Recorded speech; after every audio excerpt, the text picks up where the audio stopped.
उत्तर प्रदेश के कौशाम्बी जनपद की चायल सीट से विधायक पूजा पाल को लेकर अटकलें तेज थीं कि चुनावी मौसम में वो सपा का दामन छोड़ बीजेपी में शामिल हो सकती हैं। राजनीति में समीकरण पल पल बदलते हैं। जो नेता आज इस खेमे में है कल उस खेमे में भी हो सकता है।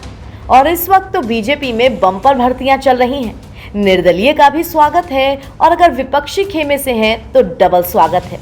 खैर, कौशाम्बी में चायल सीट से सपा विधायक पूजा पाल के बीजेपी में शामिल होने के दावों की अब असलियत सामने आ गई है। खुद पूजा पाल ने इन अटकलों की सच्चाई बता दी है।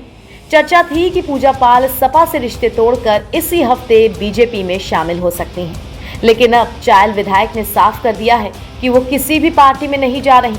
उन्होंने ट्वीट करके कहा है कि अफवाह राजनीतिक दलों की साजिश है जो मेरी छवि को धूमिल करना चाहते हैं। दरअसल ऐसी खबरें थीं कि पूजा पाल की उनके प्रतिनिधि अनिल यादव के साथ बन नहीं रही है। अनिल यादव ने पूजा से दूरी बना ली है और अपने प्रतिनिधि पद से इस्तीफा दे दिया है। उन्होंने अपने इस्तीफे में यह भी लिखा है कि चायल विधायक की मनमानी के चलते वो जनता की मदद नहीं कर पा रहे। अनिल यादव के इस्तीफे के बाद से ही ये कयास लगने लगे थे कि सपा में पूजा पाल असहज है और पार्टी का दामन छोड़ सकती है। ऐसी भी अटकलें थीं कि भाजपा में शामिल होने के बाद पूजा पाल को कौशाम्बी या रीता बहुगुणा जोशी की इलाहाबाद सीट से या फिर फूलपुर लोकसभा सीट से चुनाव लड़ाया जा सकता है।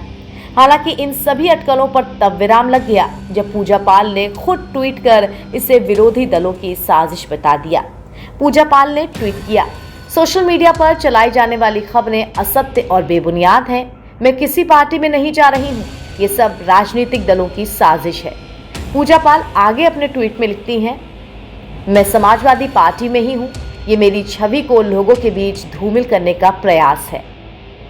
पूजा पाल पूर्व बसपा विधायक राजू पाल की पत्नी है।